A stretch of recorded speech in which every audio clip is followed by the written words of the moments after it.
notice. The subject was brought up at the Cavaliers shoot-around on Monday, and James responded. He says, "I apologize. I haven't been above the rim, but I'm in the lineup, whatever it takes to help us win. I understand those are huge momentum plays. We haven't had too many fast break opportunities as I have in the past. In the half court, they kind of put a lot of bodies in front of me. I've been able to find open guys. As the year goes on, we'll be able to start making more plays offensively. I'll start getting to a point where I can start getting back above the rim. I hope so." James also had a sore back during training camp, but he made sure to clarify on Monday that he wasn't insinuating that an injury was the reason he's gotten off to a bad start necessarily or hadn't been above the rim. Stephen A., what do you make of LeBron's comments? You know, it's pretty hard from this perspective. He went, I believe, correct me if I'm wrong, y'all, the paleo diet? Is that what it was called? It is paleo. Paleo, and, he lost some weight and all of this stuff, and everybody was talking about how much better he's going to feel. And, I said back then, you have to give him the benefit of the doubt because he's such an incredible specimen in terms of taking care of his body and his conditioning and what have you. He would know a hell of a lot better than most of us what he needs in order for him to be in peak condition. However, when you look at it and you see that he's not playing above the rim, you do look at two things. You look at, number one, where he was, what the system he was playing in Miami and the fast break opportunities he had in South Beach and what exists here in Cleveland. And then even when I see him get up, Skip, it's just me, but I don't see him getting up as and elevating the way that he used to. Now, obviously, he might not be 100%, or he might just be getting his legs because he did have a long summer, had a lot of stuff to deal with. We understand that, and it would be a mistake to underestimate him or to judge him harshly based on that. But I am interested in seeing how the decreased number in weight would affect him. He still looks formidable, still looks very strong. I can't really tell the difference, but I think as the season wanes, we'll be able to see a little bit more of what it is and what it's all about as time progresses. But I will acknowledge that I don't see when he does elevate, whether it's for his jump shot, whether it's to the rim or whatever the case, I don't see the level of elevation that I once saw. And again, it could just be me.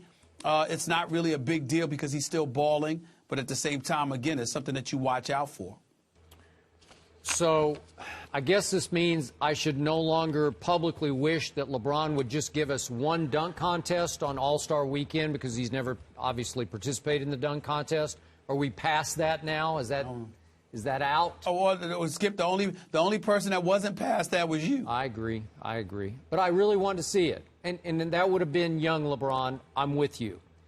So when we talk about benefit of the doubt, I don't know if LeBron is hurt. I don't know if his back is really bothering him more than we think. Because every time he's asked about that or any other unknown injury, he always says, I'm in the lineup. I'm in the lineup. And that is his code for maybe I'm playing hurt. So I don't know what that means exactly. But I found it very interesting. Last night I was reading on ESPN.com, Stephen A. Kevin Pelton had an interesting breakdown of NBA stars who usually peak on average at age 27. And because LeBron James will turn 30 on December 30th, not too far away, Kevin Pelton concludes that this puts LeBron James firmly beyond the peak age for an NBA star. Well, that knocked me over, man, because I don't think of LeBron as way past his prime, as 3 years past his prime. I thought he was great last year. I thought he made a real run at MVP, and you and I went back and forth, Durant versus LeBron versus Durant versus LeBron. But I thought he was really good last year. He obviously struggled some in the finals with his cramps in the first game, and I'm not sure what happened after that. I don't know if he was struggling the way Dwayne Wade was struggling with some unknown back injury or whatever he had the back through this training camp. But is it possible that we're seeing LeBron slowly declining from the greatness that we saw in his multiple MVP years? Is that fair to say? Well, I mean, we don't know, Skip. I would say no simply because I'm not underestimating him. I think that he's pacing himself because I think he understands that Father Time. I mean, you're 30 years of age. You don't feel the way that you felt when you were 20, and there's absolutely nothing wrong with that.